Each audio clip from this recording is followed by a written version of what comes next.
Hello, everyone. How's it going? Today I'm going to talk about the 1982 film Mad Max 2 or The Road Warrior. It's known by both titles. Have a DVD here of The Road Warrior with Mad Max Thunderdome, the third film in the series. So, anyway, before I get to the film, I should mention that we're now into the year 1982, which is considered a landmark year for science fiction cinema, which movies I'll be talking about like E.T., Blade Runner, The Thing, and Tron. Mad Max 2 is in this category of movies that were all really popular. Some more popular now than then, but were all game changers in their own way for the genre of science fiction. And there's a book on this that came out, I think, last year, which I have. It's a really good book by Chris Nashawati, Mad Men, Mavericks, and the epic sci-fi summer of 1982. So through the months of May, June, July, we get a number of very important movies that came out. Now, Mad Max 2 was actually released in 1981 in Australia and Japan, by what I checked, right at the end of 1981. But America and the West, I believe, would not get the film until May of 1982. So a little bit of a discrepancy there in the release dates. So this was the second film in the series. George Miller returned followed up on his debut film. He was working on another film. He wanted to make a film about rock and roll music, and that project fizzled out. So he went back to decided to do another Mad Max movie. I know some have said that this one is almost a remake of the first film, and I would say yes and no. It does.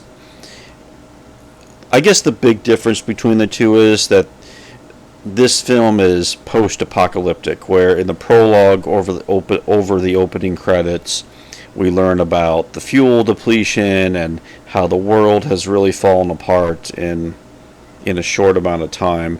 And really, the first Mad Max film is like a pre-apocalyptic film, where it's like set just before all the real cataclysms happen, and we get the backstory of the Mad Max character. And I know some have suggested, if you've never watched any of these films in the series, would be to start with The Road Warrior and then work your way up to all the way up to the most recent ones, and then go back and watch the first one, which serves as a prologue of sorts for all the rest of the films. So, but anyway, the Road Warrior is set sometime after the first film.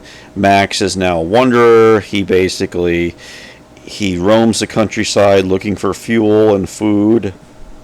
He has a dog with him now, and lives this kind of vagabond existence. Just a existence strictly based on survival and striking back at anyone who gets in his way, as the film starts out, as he is just wandering the wasteland. And as the plot of the movie happens, Max comes upon a settlement of people who have fuel, and fuel is the most precious resource in this world, and they have a supply of fuel, and they're trying to rebuild a society that reflects values of human decency and things like that. But of course, you have these other gangs roving the countryside who are just marauders and simply plundering people and terrorizing people. And Max gets involved when a gang of marauders begin to raid these people. Might call them the clan. They all wear white, so I guess the good people in this movie are kind of identified by the color white, and the bad guys are all kind of wear darker colors, and the costumes in this movie are one of the most striking aspects of it. So many different costume designs, unique ones. Many have commented upon the punk aesthetic very influential on this movie with the hairstyles and a lot of the leather being worn by the villains in the movie. So there is that aspect to it. You could say Mad Max himself is kind of a punk, sci-fi punk character in his own way. So which was very of the early 1980s, and there's that. But Max gets involved with helping these people defend themselves against these raiders, and that's really what the movie's about. It's a very straightforward plot where Max is helping them out, fending off the invaders. He tries to leave. He ends up getting injured and has to go back and help these people get to the north where they can live in a more long-term peace, okay, away from all the bad people, and they'll have their supply of fuel and they can survive. That's really what the movie's about, and the action sequences in this movie are just some of the best you'll ever see. Unfortunately, I've never watched this one on a big screen, but there's a big raid in the middle of the movie that is really electric, and then the final chase at the end when they are trying to escape from the marauders is also just a fantastic sequence of stunt work, stunt driving, and escape and all these things. But the action also shows us what the characters are made of, and all these types of things as Max tries to help these people get to where they need to be.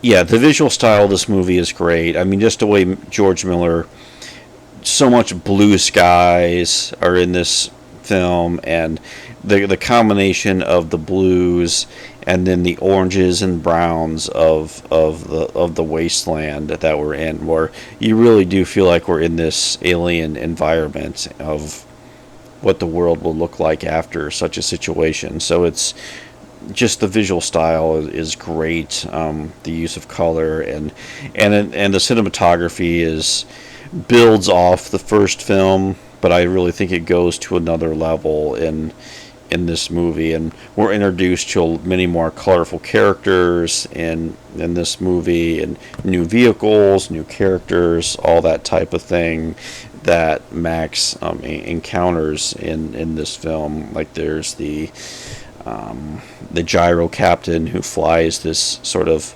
the gyrocopter, and who becomes a very important character in the movie, and just as we learn about this culture that's trying to rebuild itself in the wake of everything. So memorable villains as well. There's Lord Humongous, who wears a hockey mask and is kind of the de facto leader, and then there's Vernon Wells as Wes, who's the mohawked biker, who's pretty terrifying dude, okay, who's also one of the villains in the movie. So it's just a unique movie on many levels. Mad Max 2, and as I said, the action is unsurpassed.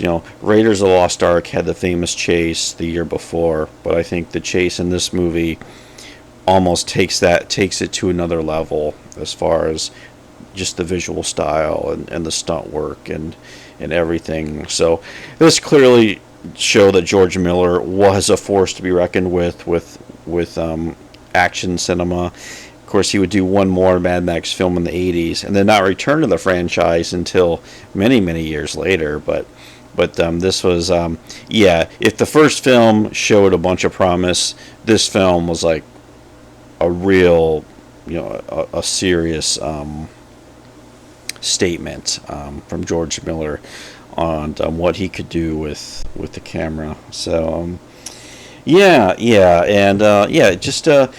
it's a very rewatchable film. It kind of keeps that pulpy feel, western feel of the first film. It definitely keeps that in there. There's the more dystopia element also brought into the Road Warrior. So Yeah, the first of many memorable films from 1982. So thanks for watching, and I will talk to you later.